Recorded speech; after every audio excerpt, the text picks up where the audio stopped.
It is 30th day of April 2025. Welcome to the Lord Aboga TV newspaper review. Straight away we start by the Daily Nation, whereby the main headline is CS Mutua's Qatar police job fiasco. Now, you know Kenya is turning out to be a very serious country, whereby senior government officials are the ones who are used to con Kenyans their hard-earned money. And I'm told that these jobs people are paying up to 250,000 Kenya shillings. And there are more than 10,000 people who applied and paid for these jobs. They started seeing this thing as a scam just from the onset. Because CS Alfred Mutua was telling Kenyans that the government has secured 200,000 jobs for Kenyans in Qatar. But the unfortunate part of it, if the government is the one that has secured the jobs for Kenyans, why again call in an agency to help you facilitate the process of taking people to Qatar? Yet it is the very government that has secured these jobs for Kenyans. Hapo ndio nilianza kuona Kavaluku anacheza na Wakenya. Because yes, the government has secured 200,000 jobs. Again, why pay for them? Why pay for you to get this job that is already secured? Hapo ndio niliona Alfred Mutua. And remember last year I highlighted this. And I said that these overseas job recruitment, in one or another, they are a scam. And not only Alfred Mutua as a government officer has conned Kenyans, so many recruiting agencies has conned Kenyans with the fake promises that they are taking them abroad for jobs. It is so unfortunate. Lakini mimi kitu nashangaa, wewe mtu uko jobless. You are told to pay 250,000 Kenya shillings for you to get this and that job. 250,000 kama uko nayo, you can start a business here in Kenya and maybe do better rather than going to Qatar.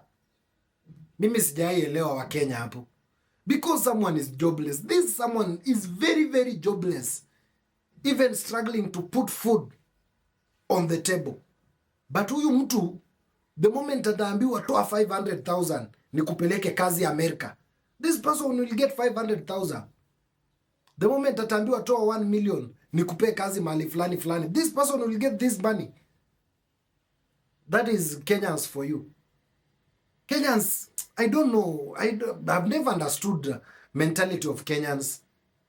Because someone who is jobless, you can see, is jobless, but can get 250,000 to pay a recruitment agency for him to go to work in Qatar.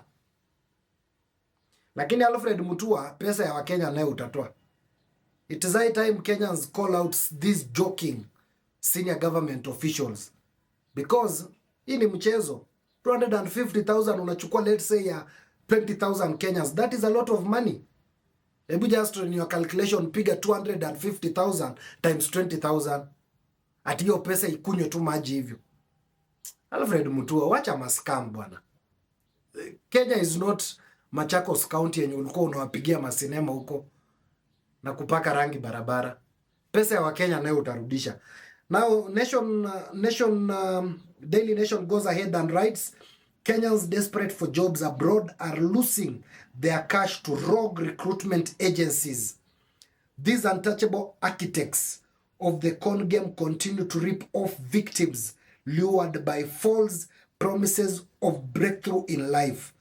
But it is grand betrayal when jobless Kenyans are now fleeced through a state-backed program. Alfred Mutua, pesa ya Wakenya nayo utatoa. And me, I just want to call upon Kenyans. Kama ulilipa 250,000 ndio upelekwe Qatar na umemaliza 1 year ama umemaliza 6 months ama 8 months, muandamane muende kwa ofisi ya Alfred Mutua mumwambie warudishie pesa yenu. It is as simple as that. It is high time we start holding these senior public officials unto their actions. Because huwezi chukua pesa ya 250,000 Kenya shillings ya jobless Kenyans hivyo, alafu ukae nayo. Wakenya muende muandamane pale kwa Alfred Mutua warudishie pesa yenu. Go at his offices. Arudishe the 250,000. 250,000, you can do something with it here in Kenya without the struggles of going abroad to strain huko. Yes, that is my take. Again, onto the Daily Nation here, they write secret of talks on 2027 opposition coalition against President William Samoei Ruto. There we see a picture of Eugene Wamalwa, Rigathi Gachagua, Martha Karua, Stephen Kalonzo Musyoka, Fred Okengo Matiang'i, Mukisa Kitui, Mithika Linturi, and Justin Bedan Muturi. These people, they have a chance to dethroning President William Samoei Ruto. Do you know why? It is because of one basic reason: unity. If these people cannot be coerced by Ruto, you know Ruto is very crafty. He can take some 2-3 fellas here, give them some money, and then they go onto his side. If these people can get united up to 2026 December, then President William Samoei Ruto goose is cooked. Because here I see there is good regional balance. Because I see from Western Kenya, I see Mount Kenya, I see the Kamba region, I see Nyanza region. It is a serious union. If these people can seriously be united up to the last minute, and the last minute I mean December 2026, then President William Samoei Ruto's goose is cooked.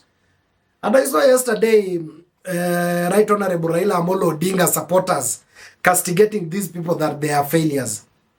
That has been the biggest and greatest undoing of Raila Amolo Odinga and his supporters. They always dismiss. They always underrate. You saw like in the 2022 poll when Musalia Mudavadi and Moses Wetangula decided to support President William Samoei Ruto. They dismissed those that they are nobodies. And it is the 200,000 votes from Bungoma that made President William Samoei Ruto. Were it not for the 200,000 votes from Bungoma, William Samoei Ruto wouldn't be the president of the Republic of Kenya today.